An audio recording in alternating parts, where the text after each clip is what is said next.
ఇది వచ్చేసి ఋషికొండ దగ్గర బీచ్ దగ్గరకు వచ్చినాం. ఋషికొండ దగ్గర బీచ్ దగ్గరకు వచ్చినాం. చూడండి ఎట్లుంటుందో. నా ఎదురునే ఉంది ఇప్పుడైతే బీచ్. మనలో ఇంకా ఇద్దరు రాలే. చాలామంది ఉన్నారు. ఈడే కాలేజ్ ఉంది కాబట్టి అంతా యూత్ ఎక్కువ ఉన్నారు ఇటు సైడ్. ఇక్కడ నుంచి ఎంట్రన్స్ ఉంది. ఇదే సముద్రం గాయస్. లోపల షిప్లు ఉన్నాయి.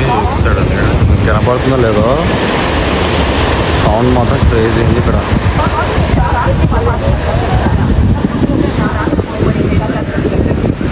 ఇక్కడ అంతా మైక్లో చెప్తున్నారు కొద్దిగా సేఫ్టీ. జనాలు కూడా ఉన్నారు ఇక్కడ.